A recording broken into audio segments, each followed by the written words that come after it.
Hi guys, and welcome back to my channel. Thank you for watching. So you're probably wondering why I'm holding this cup of tea. I'm holding it because I have such bad allergies that my throat is literally killing me and I sound like the Godfather. So I was like, you know what? I need some tea in my life and that's what this is for, my throat. And also, I have the camera pushed all the way back because last night I couldn't sleep because of my allergies. So I have such bad circles that I didn't want to scare you guys. So I kind of figure, I'm going to move this camera all the way back so you guys don't think I'm like out partying or something during a quarantine. So I'm just going to keep it real. Also, this video literally took me 4 hours to film. The dogs kept barking. I was like getting hoarse. I sounded like the Godfather, so I stopped filming. The struggle was so real, but we're just gonna push through. I don't edit, so whatever you hear, you hear. This is all raw and real. So welcome back to my channel. This video is going to be about my paranormal experiences at work. So this experience happened about 6 years ago. It happened on a Saturday night. I was working and I had to go use the restroom, and our restroom is located on the second floor. So to get up to the restroom, you have to take an elevator. This elevator is very, very creepy. It's very shaky. It makes all these crazy noises. And just as you're going up, it kind of stalls. Like every once in a while, it'll stall. So it's a very, very scary elevator, and I hate going in it, but when you have to go to the bathroom, you have to get in that elevator. So as you get up to the second floor, there's this very, very thick energy. It feels very, very negative. It kind of feels like there's somebody there that's watching you. You kind of feel like there's somebody there that doesn't really want you there. So also the ladies' restroom, when you go in there, and you go in the stall, it almost sounds like somebody is shaking the latch of the door. So it sounds like somebody actually wants to get in. It's very, very creepy. I hate going in there, but I mean, this is what you have to do, right? If you have to go to the bathroom, you have to go into this creepy bathroom and down this creepy hallway and take this creepy elevator, just saying. So I just wanna kind of give a little bit of a detailed, description of what the upstairs looks like. So when you walk out of the bathroom, there's the men's room right across, and then there's a little porter closet, and next to that is a little coffee room where they have coffee and tea and water, and I guess like people could go in there and like take a break in there. So I came out of the bathroom and I'm walking to go back to the elevator, and as I'm rounding the corner, now there's nobody upstairs, it's just me. It's 11:30 at night. I'm the only one up there. All the office doors are closed and locked, and it's very, very quiet. So as I'm rounding the corner to go back to the elevator, I hear what seems to sound like, when somebody is walking on a carpet and they're wearing like rubber shoes and you hear it scrape up against the rug, I hear that kind of a sound. So I stop and I turn around really quick because as far as I know, I thought I was the only one up there. But then I'm thinking, well, maybe it could be the porter, because sometimes the porter is up there and sometimes he's sweeping or, something like that. But when I turn around, I don't see the porter. I see what appears to be a shadow figure. And it looks like the shadow figure of a man. And he comes out of the coffee break room. He takes about 3 to 4 steps. And it's really weird because his steps were almost like, they weren't normal steps. It almost seemed like a robotic. It was very strange. It was kind of like a robotic kind of stepping. It wasn't like a regular walk. It was like a robot walk, if you know what I'm saying. It didn't look normal. So he takes about 3 to 4 steps, and I'm watching him. It happens quick. I mean, this isn't something that, it's not something that lasts long. Within like a blink, it's gone. So I watched this shadow figure, shadow person take 3 to 4 steps, and walk into the porter closet. So I'm standing there and I'm trying to like regroup. I'm like, okay, did you really just see that, or was it the porter? So I go into the porter closet. Now, normally the porter closet is normally closed and locked. This time it was opened. So I go over to the porter closet, I open it up and I peer in and there's nobody there. So I'm like, that's weird because I just saw somebody go in there. So then I go over to the coffee room and I look in and I'm going, hello, hello, and there's nobody in there. And I'm like, this is very, very strange. So I'm standing there trying to regroup.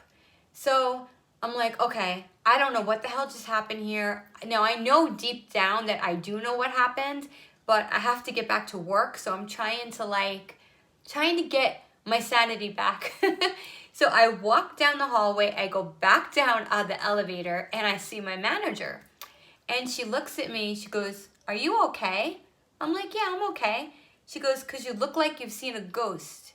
And I'm just looking at her like, I didn't want to say what I thought I saw. So I kind of just looked at her and I'm like, no, I'm fine. So I finished my shift. The next day, I had to go use the restroom again. So I get in the elevator and I see one of the, I guess he works in finance. And I'm standing there and he's in there with me.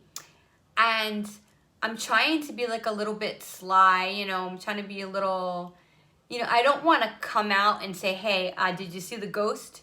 So we're in the elevator and I turned around and I said to him, this elevator is really, really slow. And he goes, this elevator is like a snail. And then I'm standing there and I'm like, what am I going to say to him to try to get him to open up? Because he's been working there for years. And I'm thinking, he must know something.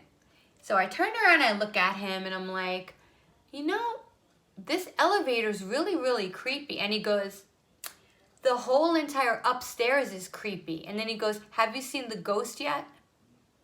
And I just looked at him. My eyes must have got really wide. And I tried not to show like, you know, I don't want to show too much because I'm trying to get information out of the man, you know? Trying to get information out of him. So I look at him and I go, ghost? And he goes, oh yeah. He goes, everybody up here during the day says they hear early in the morning, at about 6 in the morning, somebody playing with the computer. And when they open the door, there's nobody there. They hear walking around. And when they open their door, there's nobody there. They hear somebody banging on the walls. And when they look, there's nobody behind the wall. And then one of the porters said that they saw somebody walking around up here. And when they went to go look, the person vanished. So I'm standing there and I'm looking at him and I'm like, oh my God. I said to him, look, I'm going to tell you something that happened yesterday. And it's crazy, and I don't do drugs, I don't drink. As far as I know, I'm fairly normal. I turned around and I told him my story. His mouth literally dropped open. I actually brought him over to where I saw the shadow man walk out of the coffee room into the porter closet. So he's standing there and he's like looking at me. He's like, oh my God. And then a woman walked by, a real woman, a live woman, not a dead woman, not a spirit, a real woman. One of the workers walked by and he goes, come over here for a minute. He goes, you have to hear this story. So I had to tell it to her. So she looks at me and she goes, oh my God. She goes, you don't understand. She goes, I'm in my office and I could hear somebody banging on my wall, kind of like little knocks, like little knocks like that. And then when I hear it, I do it back and they do it back to me. She goes, and it freaks me out because there is nobody in that office. And when I get up to go look, there's nobody in there. I was just standing there like, what the hell? This is insane. So then all of a sudden, I became so obsessed with the second floor. I became literally obsessed. I wanted to know more and more and more about what was going on that second floor of the casino. I had to know. So on my break, there was like 2 chairs up there. I would take that creepy elevator all the way up there with my cell phone, and I would sit up there and I would pretend to be on my phone, but I was really videotaping. I was videotaping and recording what was going on up there because I wanted to know what the heck was going on up there. I wanted to get it on tape. I wanted to have evidence that there was a shadow person up on the second floor. Every single day for days on end, I would go up there and I would pray to God, God, please let me film the shadow figure. I wanted to see it so bad. Well, I would sit up there with the cell phone, and to no avail, I got nothing. Nothing, to no avail. There was nothing. I didn't hear anything, and I didn't get anything. So one day, I got back on the elevator again. I take the elevator up, and I'm standing in the elevator, and I am feeling like there's somebody near me, like really close to me, almost like right on my shoulder. Like, you know, like shoulder to shoulder. And I'm like, what the hell is going on? So I'm standing there and I actually felt this ice cold chill. Now, when you feel spirit, it's a very, very weird feeling. It's like this electricity, and it will shoot down one side of you like ice cold. It's like electric, and it just zaps you. So I knew that there was someone near me. I felt it. And I knew that it was that shadow person. So there was no one in the elevator. So I said, who are you? And I heard the name Johnny. It was like I heard the voice. And I just stood there and I'm like, wow. So I turned around and I said, Johnny, I'm not here to hurt you. Because it seemed like every time I would go up there, I would get like this very, very negative feeling, like I shouldn't be up there. And other co-workers even told me that when they would go to the second floor, they would feel as though they shouldn't be up there. Like there was someone around, like somebody trying to tell them to not to be up there. So I wanted him to know that I was a good person, that I wasn't trying to hurt him. So, you know, I was trying to build that kind of communication, because I kind of feel like this spirit, which we'll call Johnny because that's what he said. I don't know, but that's what he said. We'll say that this spirit, which I believe that the spirit Johnny that was upstairs was not a bad spirit. Like we all thought that there was something negative up there. I just feel as though he wanted people to know that he was there, because sometimes spirits will move things or make noise just so that you know they're there. And that's all they want. They just want acknowledgement. They want you to acknowledge that they're there. That's all they want. They want you to know that you're sharing their space with them.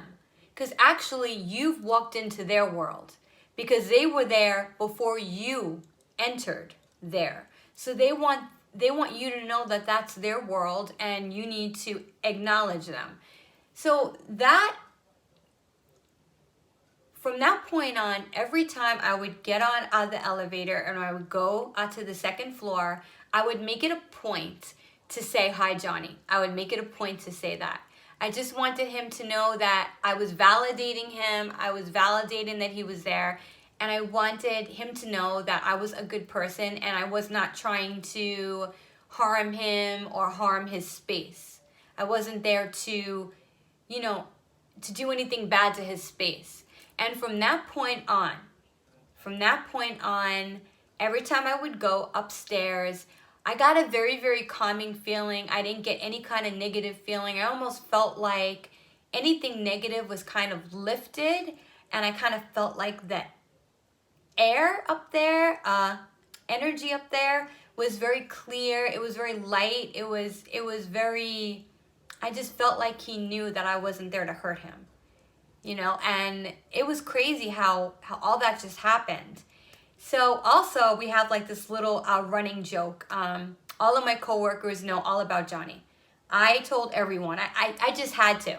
I had to tell people about Johnny. I was just like, whatever you do, be careful, because there's a spirit upstairs. And my coworkers would look at me and they would laugh at me, and they thought I was crazy. They're like, whatever. There's no spirit. But I think some of them do believe me. Some of them just think I'm a nutcase. But it's so funny because like there's this like joke, like every time I do something wrong at work, which is a lot of times, every time I do something wrong, my manager will go to me, "Did you do that?" And I'll go, "No, it wasn't Debbie, it was Johnny." And my manager will go, "It was Johnny?" And I go, "Yeah, it was Johnny. It wasn't Debbie. Debbie didn't do anything." And everybody will just laugh because, you know, that's just like the running joke now at work.